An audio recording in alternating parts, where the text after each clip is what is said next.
జననానికి మరణానికి క్షణకాలమే కను పాపకి కన్నీటికి అనుబంధమే. సికింద్రాబాద్ కంటోన్మెంట్ ఎమ్మెల్యే లాస్యనదేత నేడు తెల్లవారుజామున కారు ప్రమాదంలో ప్రాణాలు కోల్పోయారు.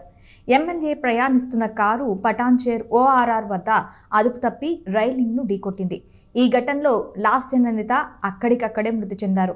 ఆమె డ్రైవర్ ఆకాష్ తీవ్రంగా గాయపడ్డాడు. పోలీసులు ఘటనాస్థలికి చేరుకుని ఎమ్మెల్యే మృతదేహాన్ని పటాన్చేరు ఆసుపత్రికి తరలించారు. సదాశివపేటలో ఓ ప్రైవేట్ కార్యక్రమానికి హాజరై తిరిగి వస్తుండగా వాహనం ప్రమాదానికి గురైంది. డ్రైవర్ నిద్రమత్తు, వాహన అతివేగం ప్రమాదానికి కారణాలై ఉంటాయని పోలీసులు నిర్ధారణకు వచ్చారు. ముందు వెళ్తున్న వాహనాన్ని తప్పించే క్రమంలో సడన్ బ్రేక్ వేయడంతో కారు అదుపు తప్పి రైలింగ్ను బలంగా ఢీకొట్టడంతోనే ప్రమాదం జరిగిందని భావిస్తున్నారు.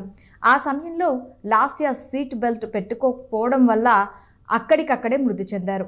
ఈ ప్రమాదంలో కారు ముందు భాగం బాగా దెబ్బతింది. డ్రైవర్ పక్క సీట్లో కూర్చున్న లాస్యనందిత స్పాట్లోనే మృతి చెందారు. ఆమె సీట్ బెల్ట్ పెట్టుకోలేదని సమాచారం. తీవ్ర గాయాలైన డ్రైవర్ ఆకాష్ను మదీనాగూడలోని ఓ ప్రైవేట్ ఆసుపత్రికి తరలించి చికిత్స అందిస్తున్నారు. అతని పరిస్థితి విషమంగా ఉన్నట్లు సమాచారం.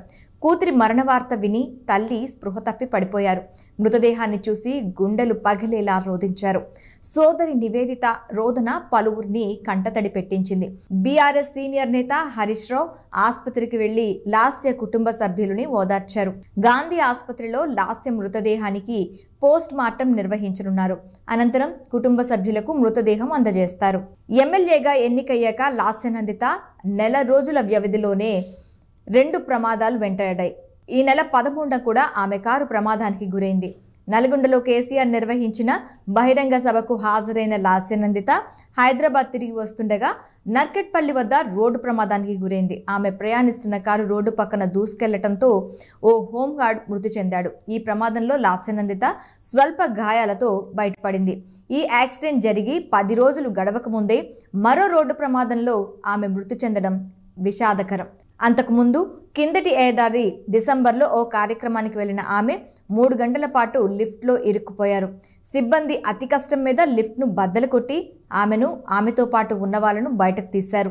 ఇక ఆమె కుటుంబ నేపథ్యం గురించి చెప్పాలంటే మాజీ ఎమ్మెల్యే సాయన్న గీతలకు లాస్యనందిత జన్మించారు.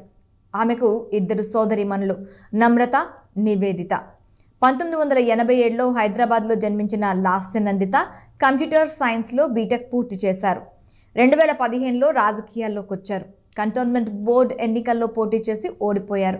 2016లో సాయన్నతో పాటు బీఆర్ఎస్లో చేరారు. 2016-2020 మధ్య కవాడిగూడ కార్పొరేటర్గా పనిచేశారు. 2021 జీహెచ్ఎంసీ ఎన్నికల్లో కవాడిగూడ నుంచి ఓటమి పాలయ్యారు. 2023 ఎన్నికల్లో కంటోన్మెంట్ నుంచి ఎమ్మెల్యేగా ఎన్నికయ్యారు. సాయన్న గత ఏడాది ఫిబ్రవరి 19న గుండెపోటుతో మృతి చెందారు. ఏడాది వ్యవధిలోనే తండ్రి కూతురు మృతి చెందడం ఆ కుటుంబంలో తీవ్ర విషాదం నింపింది.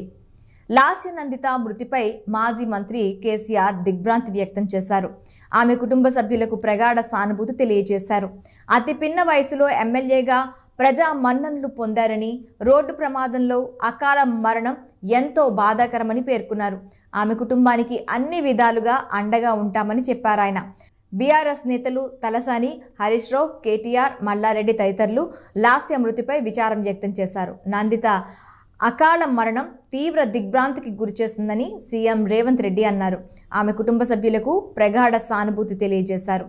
నందిత తండ్రి సాయన్నతో తనకు సన్నిహిత సంబంధాలున్నాయని తెలిపారు. ఆమె ఆత్మకు శాంతి చేకూరాలని భగవంతుణ్ణి ప్రార్థిస్తున్నట్లు పేర్కొన్నారు. మాజీ ఎమ్మెల్యే సాయన్న గత ఏడాది ఫిబ్రవరిలో గుండెపోటుతో మృతి చెందారు. దీంతో ఆ స్థానంలో లాస్యనందితకు బీఆర్ఎస్ అధిష్టానం టికెట్ ఇచ్చింది. నవంబర్ చివరిలో జరిగిన అసెంబ్లీ ఎన్నికల్లో 17,169 ఓట్ల మెజారిటీతో ఆమె విజయం సాధించారు.